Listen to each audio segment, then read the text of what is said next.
I am a groom and I want to wear a kilt to my wedding. Okay. What are the options? To wear a kilt or not wear a kilt?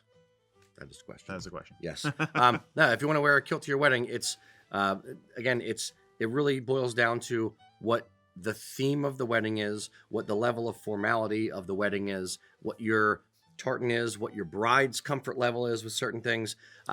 Just figuring out the kind of think of it. Start at the 30,000-foot view and work your way down.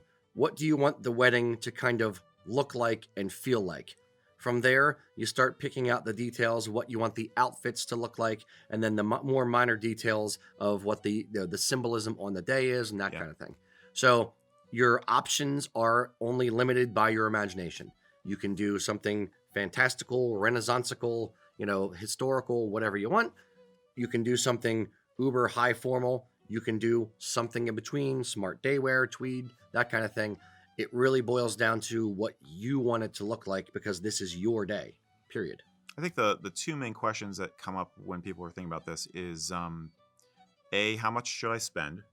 Like, do I have to make sure this is a plus super duper 8-yard kilt? And B, does it have to match everything else?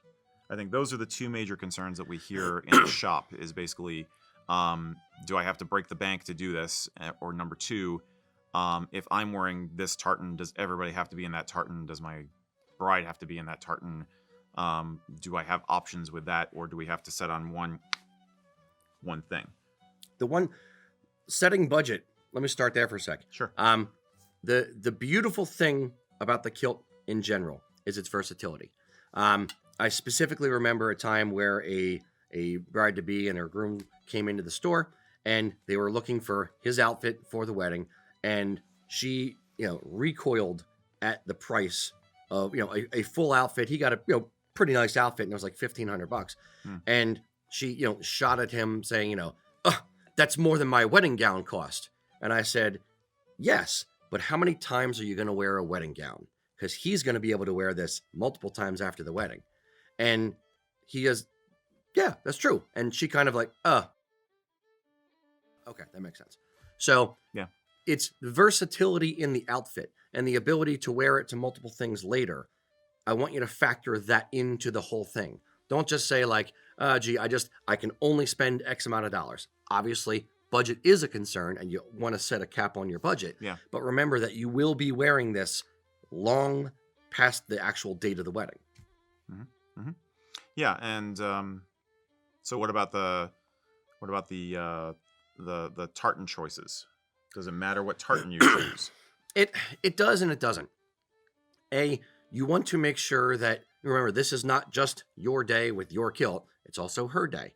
So you want to make sure that your betrothed also has input to a degree on what kilt you're wearing. For instance, for my wedding, Kelly said, I want a weathered color palette. We did, browns and blue, like ice blue and brown was our wedding colors. So she said, I don't care what tartan you pick, just make sure it's weathered. Done. Cool. Because I like weathered tartans. Yeah. So I got a particular one that meant something to me. There are compromises to find within it. Ultimately, again, you're going to be wearing this kilt beyond the wedding. So you want to make sure you like it. But at the same time, you don't want to pick something garish, or in her eyes, garish, that it will kind of just destroy the entire day. The kilt, in my mind, if it's going to matter as far as what the colors are for the wedding, the kilt is almost the first thing you pick. Because if you pick that, you can base the other colors for the wedding off of that much easier than trying to find a kilt to shoehorn into the colors that have been chosen for the wedding. Yeah, yeah.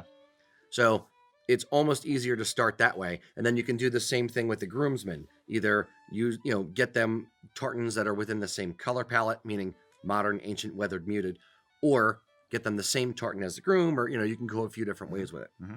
I think the other advantage there is that most tartans they can have up to like 6 colors in them.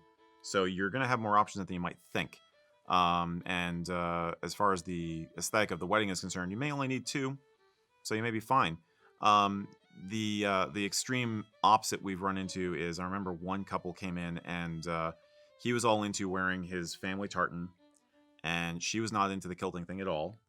And they wound up coming up with a compromise that she had a color in mind for the wedding from the get-go, and did not want to deviate from that at all. It was like blue. She wanted to do blue for everything, and there wasn't really blue in his tartan. Okay, so what they wound up doing was, I don't know if you remember this order or not, but basically they purchased solid color kilts for all of the groomsmen.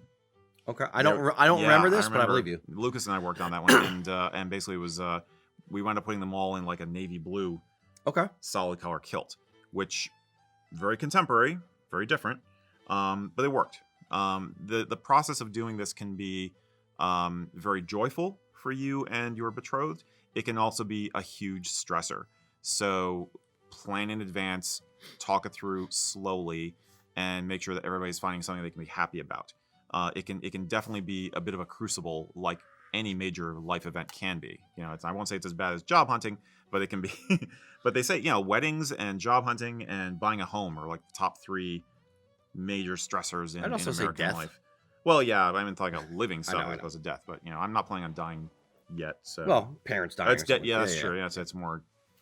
Not you dying. It's easy when you're dying. Yes, it's exactly. Everybody else. You got nothing to worry about. Yeah, you don't even have to worry about that. Yeah. Anyway. Yeah. Don't have anybody die at the wedding. That's definitely a no-no. It's a downer. The ambulance has to come. They ruined the whole song. Yeah. That's playing anyway. Yeah. A tangent, somewhat tangent. Here's another thought. Because your story about the bride and the groom fighting over the colors made me think about this. Mm-hmm. If she is anti-kilt, do not want to kilt my wedding, it's my wedding, that kind of thing, then here's the compromise some other couples have made before. For the wedding itself, in the church, whatever, wear a tuxedo. Have the groomsmen in tuxedos, that kind of thing, and do what she wants there. For the reception, where it's more of a party, put the kilt on before you get in the reception. Yeah. It also is that wow moment when you guys come in and you're rocking kilts now, where you were just rocking a tuxedo. It's the outfit change in the middle kind of thing that can get people talking about that. And it's a compromise where she still gets her pictures of you in the tuxedo, looking dapper in her mind with all the groomsmen and all the rest of the wedding party. But then when it's time to cut loose, rock the kilt. Yeah, no, it's a great idea. Yeah, and I think people do that. I mean, more often you have weddings where they do a costume change for the reception. I was at a wedding, as my nephew or whatever, where they were huge hockey fans. So they actually changed into hockey jerseys when they did their parade into the Max reception. did that too. Mm-hmm. He had he came in. He and Brittany came into the Flyers, the orange and the black, the Flyers win song. There you go. And they had on their hockey jerseys over top of their stuff when they came in. That was awesome. So, I forgot about that. Yeah, so you can play around with it and you can have fun with it. Yeah. It gets into a whole nother range of topics, like with the receptions. So, like I said, we'll have to do a whole show just on wedding receptions. That sounds like a brilliant idea. Or if only somebody had written some articles about this for our website, that would be helpful. Some of what we're talking about here is written up on our website. So if you need a guide you can refer to for all this stuff we're talking about, check out the wedding planner area of our website. And as always, you can email us. You can email our staff and we'll answer specific questions for you. Yep. Happily, because there's a lot that could go into this. It's not like just going to the justice of the peace and saying, you do? Sure. Do you do? Okay, great. Here, sign here. Do you? Yes. Do you? Yes. Kiss her. Yeah, the short version. Yes.